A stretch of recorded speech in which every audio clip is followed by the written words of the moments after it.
নমস্কার বন্ধুরা, কেমন আছেন সবাই? আশা করি সবাই ভালো আছেন। আমিও খুব ভালো আছি। আজকে আমার রান্নাঘরে সবাইকে স্বাগত জানাচ্ছি। আজকে আমার রান্নাঘরে কি হতে চলছে দেখুন। আজকে নিয়ে নিয়েছি তেলাপিয়া মাছ।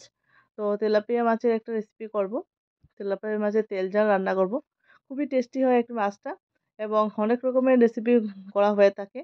আমি আমার চ্যানেলে এই তেলাপিয়া মাছের রেসিপি আগেও শেয়ার করেছি একটু অন্যভাবে। তো আজকে বানাবো তেল ঝাল রেসিপি করব। আর এই মাছটা এমনিতেই ভাজি খেতে ভালো লাগে বা রান্না করে খেতে খুবই দারুণ লাগে। প্রথমে মাছগুলোকে কেটে দিয়ে পরিষ্কার করে নিয়ে এসেছি এখানে।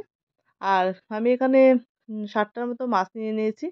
আর এখানে রয়েছে কিছু আমার উপাদান আজকে যা লাগবে। এখানে রয়েছে পেঁয়াজ কুচি রয়েছে, টমেটো কুচি রয়েছে, ধনেপাতা, কাঁচা লঙ্কা রয়েছে। এখানে আদা রসুন বাটা রয়েছে আর রয়েছে এখানে জিরে বাটা রয়েছে। আর প্রথমে মাছগুলোকে একটু ম্যারিনেট করে নেওয়ার পালা। একটু নুন হলুদ দিয়ে ম্যারিনেট করে নিচ্ছি। ভালো করে নুন হলুদ দিয়ে একটু ম্যারিনেট করে নিতে হবে। এখানে 10 মিনিটের মতো ম্যারিনেট করে রেখেছিলাম। তারপরে বেশ খানিকটা সর্ষের তেল দিয়ে দিচ্ছি কড়াইয়ের মধ্যে। যেহেতু তেল ঝাল তাহলে তেলের পরিমাণটা একটু বেশিই লাগবে এই রেসিপিতে।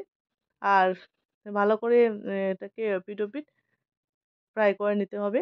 একটু লালচে করে নিয়ে ভেজে তুলে রাখবো। তারপর সেই তেলের মধ্যে আমি কালো জিরা ফোড়ন দিয়ে দিয়েছি।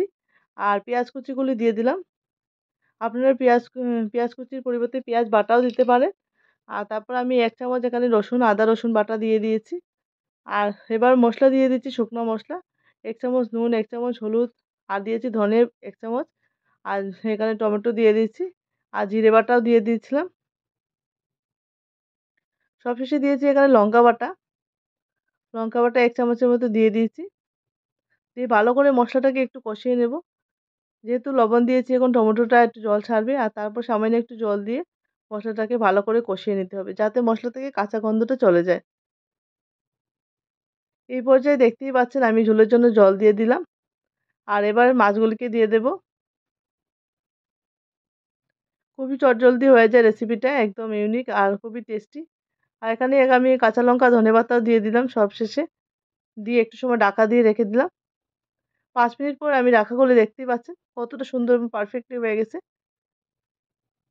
একদম মাখো মাখো একটা তেল ঝাল ব্যাপার আছে। তেলে সুন্দর একটা রান্নাটা হয়ে গেছে। এবং আমার এই রেসিপিটা কেমন লাগছে অবশ্যই বলবেন। যদি ভালো লাগে তাকে অবশ্যই লাইক, শেয়ার, কমেন্ট করবেন। আমার পাশে থাকবেন। আমার চ্যানেলটাকে সাবস্ক্রাইব করে দিবেন যাতে নতুন নতুন রেসিপিগুলো তোমাদের কাছে পৌঁছে যায়।